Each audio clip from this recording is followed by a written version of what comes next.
الحمد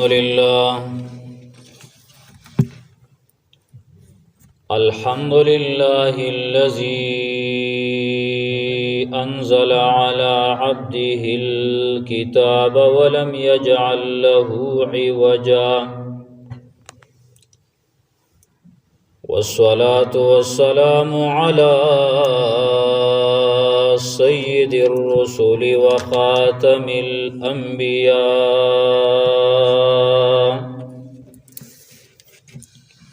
وعلى آله وأصحابه الأتقياء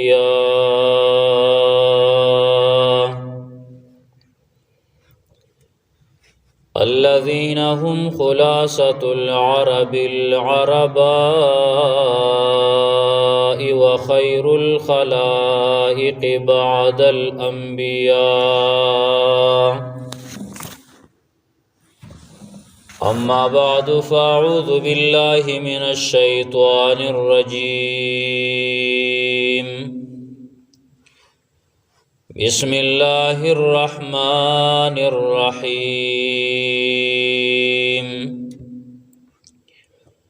ظهر الفساد في البر والبحر بما كسبت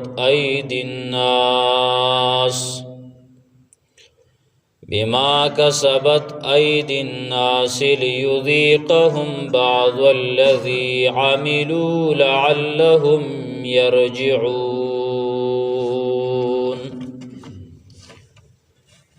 وقال تعالى في مقام آخر: وما نرسل بالآيات إلا تخويفا. وعن علي بن أبي طالب رضي الله تعالى عنه قال: قال رسول الله صلى الله تعالى عليه وسلم: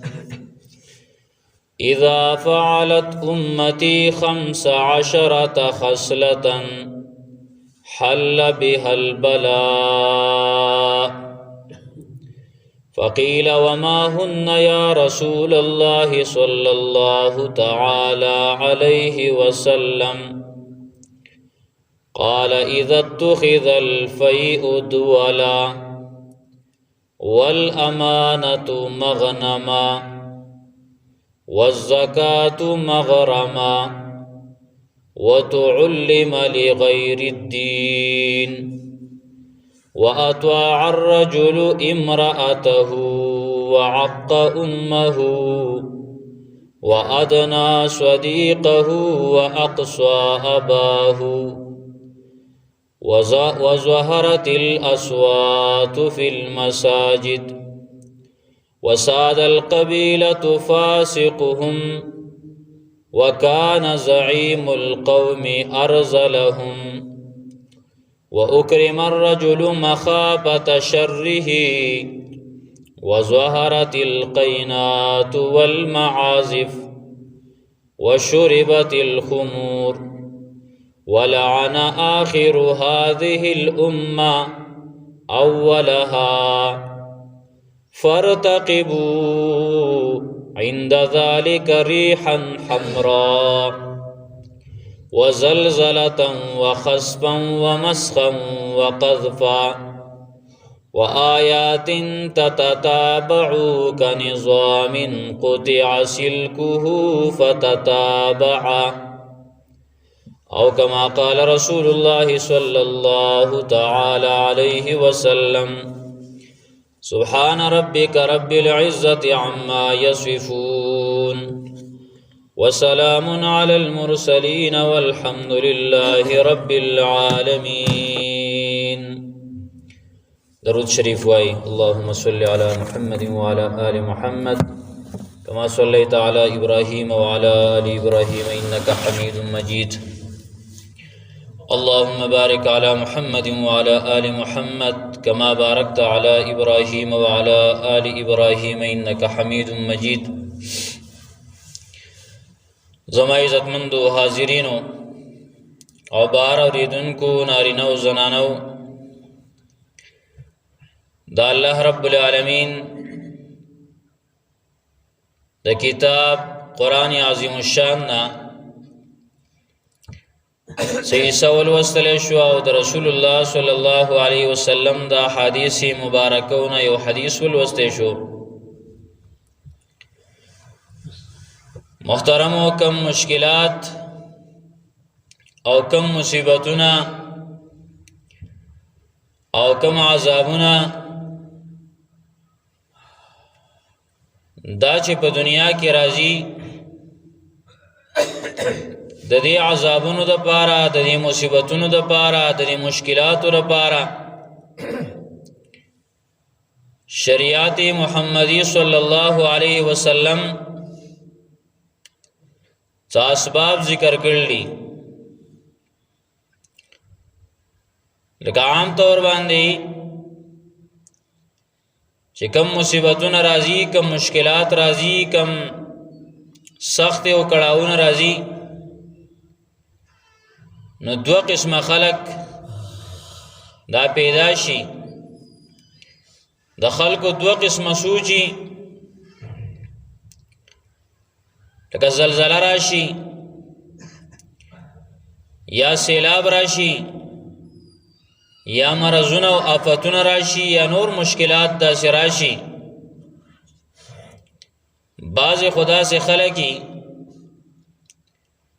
چاہی بالکل دا اللہ رب العالمین طرف تا توجہ نہ کئی، کہ سیلاب راشی داغی دا پارا سائنسی وجوہات گوری صرف ویدا سے چلو جزاکا سیلاب راغی، او دیتا سوچ نہ کئی چا اللہ رب العالمین دا سیلاب ولی راوستو، او الله رب العالمین په دې سیلاب په ذریعه سره د دې بل مصیبت په ذریعه سره څه مقصود دی د رب العالمین. دغه شان که زلزله راشي، بعض خلق پای کې داسي صرف دا سوچ او فکر کوي او په دې پسې لګېدلې چې دا زلزله ولې وشوه، دنیاوی اسباب دا غیر پارا گوری، یرا دا زمکه کی گیس جمع شیو، مرکز کم زیو او دا کم زی نه دا شروع شوا، او دا زلزله دا څومره وا، دا څومره زلزله وا، څو پیسې وا، دا انسان ټول په دې پسې لګېدلې. بعض خلک داسي دې طرف ته اړو توجه نه دي چې دا د الله رب العالمین عذاب دی، د دې طرف ته توجه د انسان ناراضي. دا خلکم په غلطه دي. او دویم قسم هغه خلک دي چې هغه که معمولی مشکل لازي یا لوی مشکل لازي، زلزله رازی، سیلاب رازی، بیماری رازی، نو فوراً وی دا عذابو. دا نظریم صحیح نه ده، بلکہ قرآن و حدیث شکل او کتلشی، نو دا کل عذابی او کل امتحانی، کل عذابی او کل امتحانی. زکا کمانگو گورو دا رسول الله صلی الله علیه وسلم په دور کې دا مشکلات راغل دي، د صحابه کرامو په دور کې راغل دي، د صحابه کرامو په دور کې مدینه کې بیماریاں شروع شوې، ډېر صحابه کرام پای کې شهیدان شو، بل قرآن او حدیث شو کتل شي. نو داسې وباګانو کې او داسې مصیبتونو کې چې کله یو مسلمان وفات شي، رسول الله صلی الله علیه وسلم هغه ته شهید ویلې دی، هغه ته شهید ویلې دی. نو دا د هر چا د پاره عذاب نه وي، چا د پاره عذاب دی او چا د پاره د امتحان دی. وس عزتمندو دا ولی راځي، دا زلزلې ولی راځي، دا مشکلات ولی راځي؟ نو ټولو نه اولنۍ خبره دا ده چې په دې زلزلو سره الله تبارک وتعالی خپل قدرت ښکاره کوي. الله رب العالمین د خپل بندگانو ته خپل قدرت ښکاره کوي چې وګورئ څومره لویه ځمکه وجله قومه، هغې له حرکت میلاو شي، هغه وخوځي، زه تاسو ټول لاجمع شئ د ځمکې یو حصه وخوځوئ. زه تاسو که ټول لاجمع شئ انسانان پیریان دا ځمکه نشئ خوځولی، او الله رب العالمین بغیر د اسبابونه صرف حکم وکړي او ځمکه په جلقېدو باندې شي، ځمکه وجلقېږي. دې سره الله رب العالمین خپل قدرت منګ او تاسو ته ښایي. د دې وجه نه چې کلم زلزله راشي پای کې به ته خپل سوچ او فکر څنګه جوړې، دا سوچ بم کې چې الله ما ته خپل قدرت وښودو چې زه دومره قوي ذات یم، دومره لوی ذات یم. الله رب العالمین وایي چې وګوره ځمکه مې وخوځوله، ځمکه مې وجلقوله. یو د دې د وجه نه دا زلزلې راځي. دویم الله رب العالمین په دې زلزلو سره، په دې معمولی زلزلو سره منګ او تاسو ته د آخرت زلزلې را یادوي، د قیامت زلزلې منګ او تاسو ته را یادوي چې دا لا څه زلزله ده. زلزله خو بلا هغه چې قرآن کریم کی سورۃ حج کې الله رب العالمین فرمایي ان زلزلة الساعة شیء عظیم، زلزلې د قیامت دا یو لوی شی دی. او الله رب العالمین فرمایي دا خلق به نشه نشه ګرځي، ډېرې سختې زلزلې به وي. نو په دې زلزلو سره الله رب العالمین هغه زلزلې تا ته یادوي چې نن دا معمولی غونته زلزله یو جلق وشي او دا څومره هیبتناک وي، یو هیبتناک منظري. نو چې کله هغه لوی زلزلې شروع شي نو هغه کې به څنګه حالت وي. دویم د دې لپاره زلزلې راځي. دریم زلزلې راځي زمنګ د ګناهونو د وجې نه. نو ګوره د زلزلو دراتللو د هغې مقصدونه یاد کوي. پکار داره چې هر مسلمان ته دا یاد شي او دی په ذهن کې پراته وي چې دا زلزلې ولې راځي. د ټولو نه اول الله رب العالمین منګ او تاسو ته خپل قدرت ښایي چې زه څومره طاقتور ذات یم. دویم نمبر په دې سره الله رب العالمین منګ او تاسو ته د آخرت زلزلې را یادوي، د قیامت زلزلې وای را یادې که په دې سره د هغې سوچ او فکر وکړه. او دریم نمبر عزتمندو دا د ګناهونو د وجې نه هم راځي. او څلورمه وجه دا هم ویلی شي چې د ځمکې بړا سوځي خو هغه هم د الله په حکم سره. ساینسي وجه هغه هم الله رب العالمین پیدا کوي. د ځمکې بړا سوځي ګي سوځي خو هغه هم د الله رب العالمین په اذن سره، د الله رب العالمین په اجازې سره. اوس کوم ګناهونه دي چې هغه ګناهونه انسان شروع کی نو الله تبارک وتعالی زلزلې راولي. ډېرې خبرې دي په مختلفو احادیثو کې را نقل شوي دي، خو نن یو حدیث چاہے کې 15 کارونه ښودلی شوي دي چې دا 15 کارونه کله سټارټ شي نو زلزلې به ډېرې شي. لکه مخکې به چېرته لږه زلزله کېده چې کله دا 15 کارونه پوره شي او دا کارونه په خلکو کې پیدا شي زلزلې به زیاتې. نو په دې زلزلو سره الله رب العالمین چې ګناهونه انسان کوي الله زلزله ذکر راولي، مقصود پکې تنبیه چې دا انسانان زما طرف ته راوګرځي علی رضی اللہ تعالیٰ عنہ فرمائی قال رسول اللہ صلی اللہ تعالی علیہ وسلم رسول اللہ صلی اللہ علیہ وسلم فرمائل اذا فعلت امتی 15 خصلتا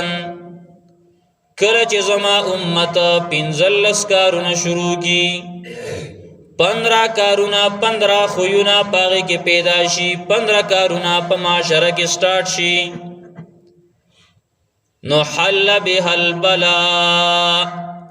راضی با پاغی باندے مصیبتنا و مشکلات نن منگا کلا یو زموار گنو چیارا تے دا مشکلات راوستا او چی دا بل بیا اوخی جی دیکھو بلکل بس بیا پر آخی شی ابل چې بیا راشي د هغه نه سیوای وسم کدا کارونه کیږي مشکلات بلا نورم راځي سخت به راځي او دا سوچ نه دی چې پلان کې وراشي د حالات بسم کی هغه خلق تاسو قتل کنا هغه خلق چې مخکینه امت مخکینه حکومت هغه ذمہوار غاڼدار سوچ دا منګي دی ور واستلا دا هر څه ګرانی دا دیورا واستلا واغي ناشنا خبرې وکولې وي چې مونږ وخی جو مونږ بازار څه سم کو داغي پتر بل باندې غي د نورو نه خبره لاړه زکاری ته پته نه وا چې د دې هر څه کون کې خو الله رب العالمین دې دا سوچي چانو کړي دا دغه خلکم نو کړي چې غي دا کوشش کو چې مونږ دې زیته ورسو او مونږ بازار څه برابر کو غي ځان رازق غاڼه دسه کبلم وسم بل یو وای چې رزبو خې جما او زبدار څه برابر کم نشي دا به الله رب العالمین کوي خو زمان پیغمبر صلی الله علیه وسلم ګره د مخ کې نا سوال لسنیم سو کال مخ کې رسول الله صلی الله علیه وسلم سویل دي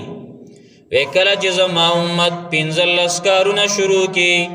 حل به الوبا حل به البلا پاغی باندې با مصیبتونه او مشکلات راځي کله منګای په صورت کې کله د سیلاب په صورت کې کله د زلزلو په صورت کې کله یو شان کله بل شان فقیل وما هن یا رسول الله صحابه کرام ویل شو اې د الله پیغمبره دا 15 کارونه کم کارونه دي چې دا پیدا شي نو دا مصیبتونه او مشکلات او عذابونه برازي د زلزلې دراتلو وجه ځان سره یاد کا دا کم کارونه دي قال رسول الله صلی الله علیه وسلم او فرمایل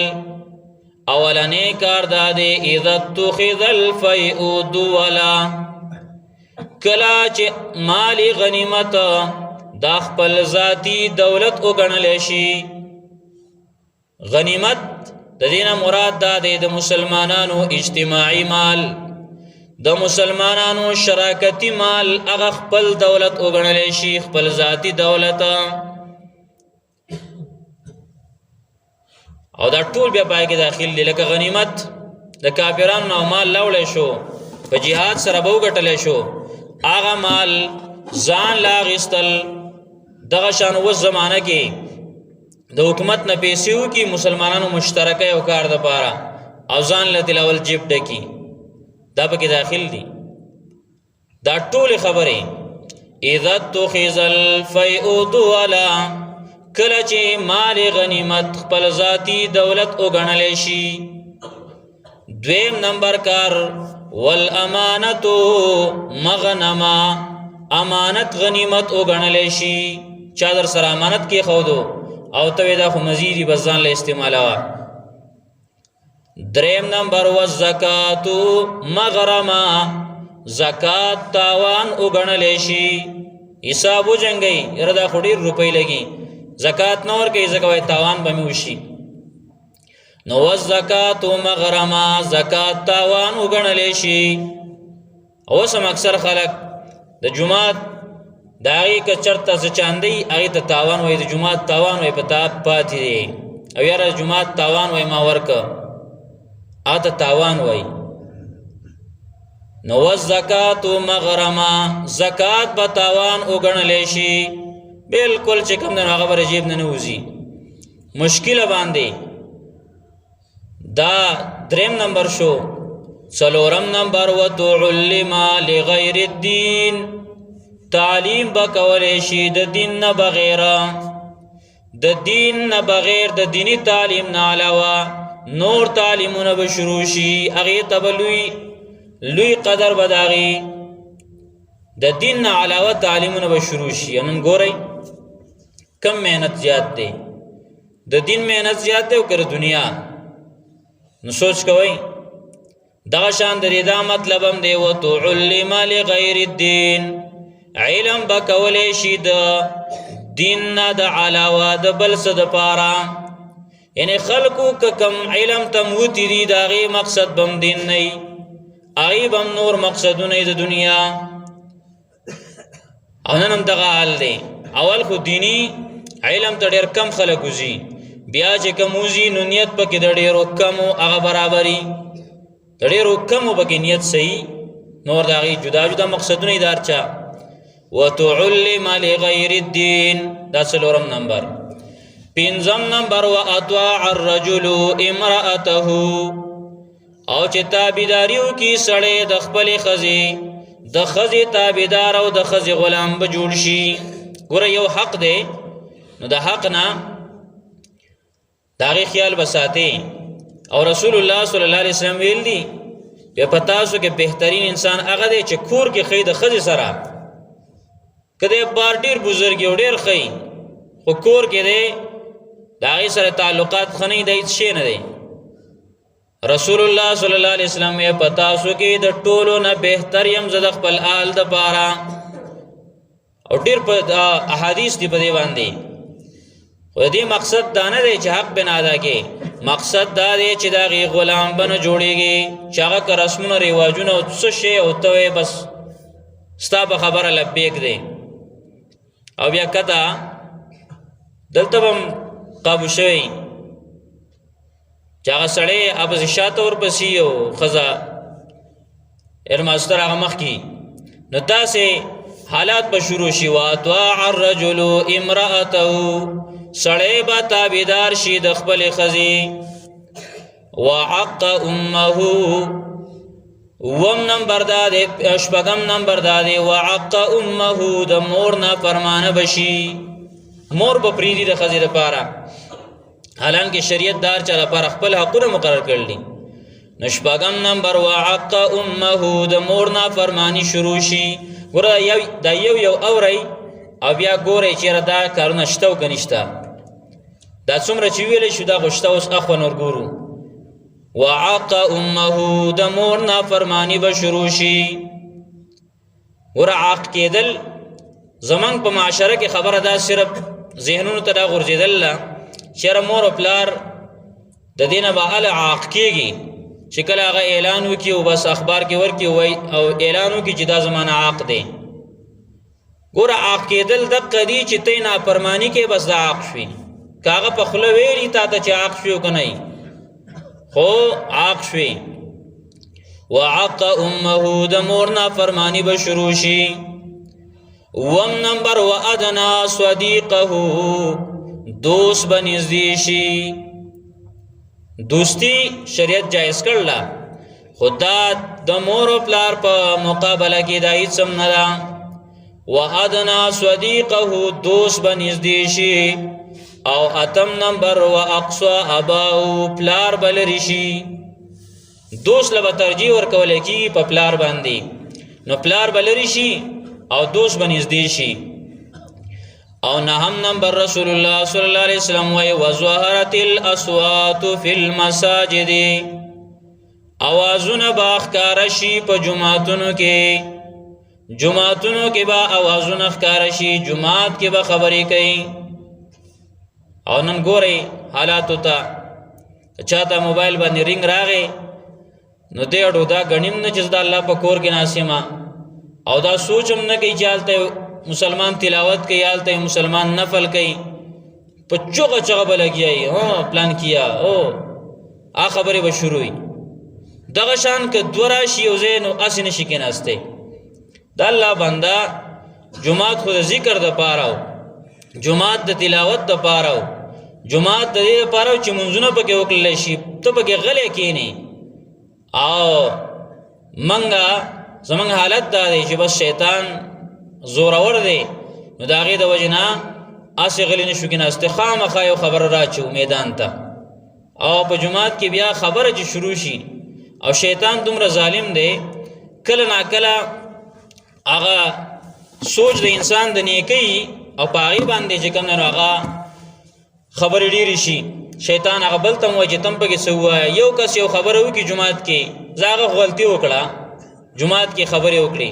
بل وایي دی جدا جماعت د خبرو ځای دی، هلته بل راو دا جماعت کې خبرې کېږي، بل هم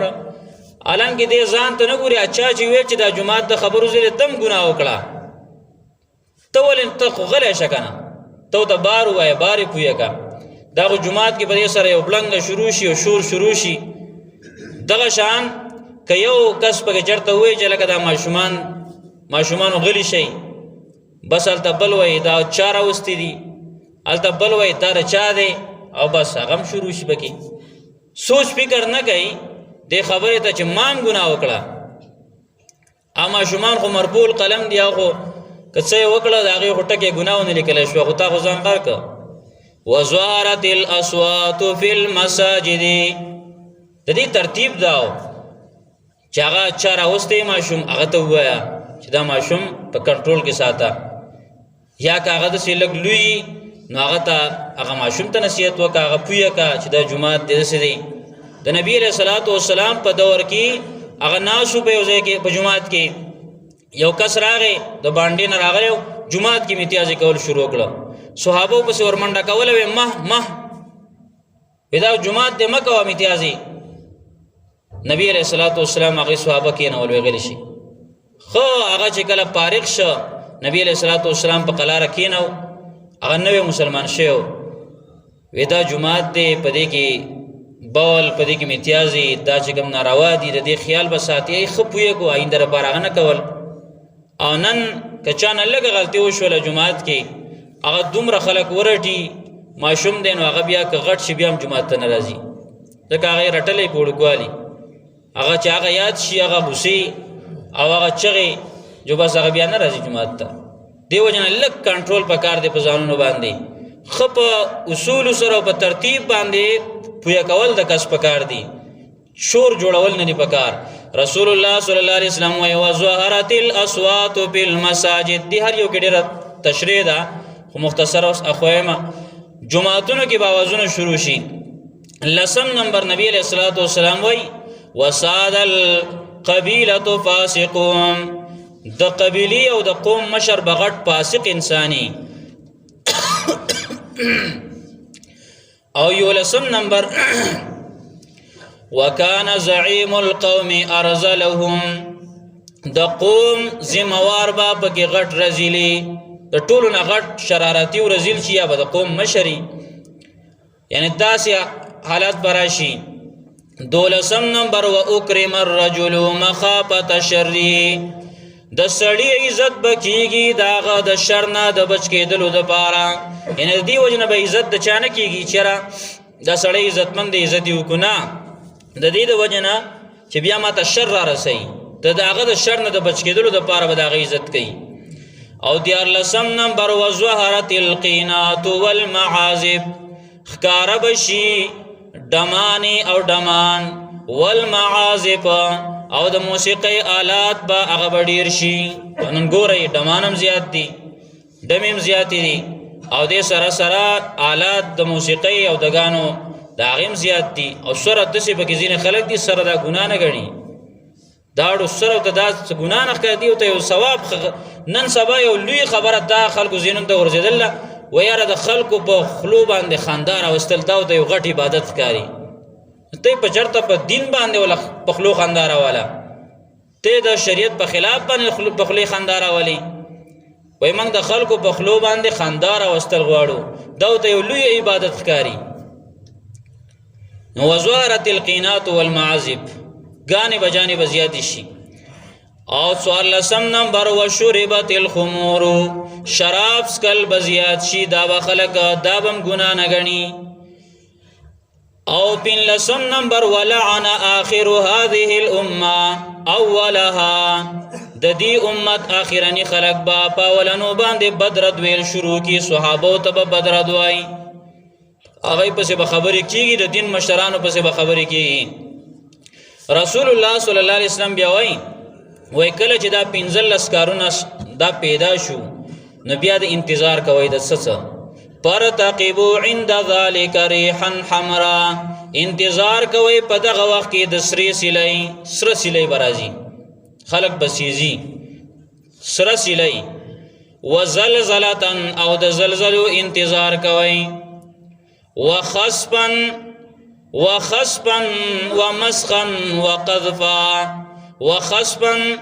پزمکه کې د ډوبېدلو انتظار کوي ومسخا د شکلونو د بدلیدو انتظار کوي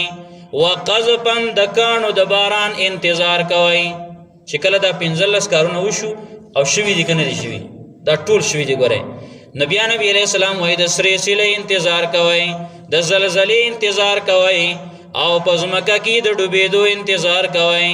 او دغه شان د شکلونو د بدلیدو انتظار کوي د کانو د باران انتظار کوي وآیات تتتابع كنظام قطع سلكه فتتابع او د دسي مصیبتونو د مشکلاتو انتظار کوي لکه یو هار دی هغه هار وشلیدو او د هغې دانې چې څنګه په تیزۍ باندې رواني د هغې دانې چې څنګه په تیزۍ باندې رواني هغه شانته کې مصیبتونه او مشکلات برازي لکه دا تسبیح دي د دینه دا تار وشلیدو نو څومره په جلتۍ سره به دا تسبیح دا به د ځمکې ته ځي او دا به لویږي نو دقه شان رسول الله صلی الله علیه وسلم وای بیا د مشکلاتو د مصیبتونو انتظار کوي الله تبارک وتعالی دی د دې فتنو په زمانہ کې زمونږه حفاظت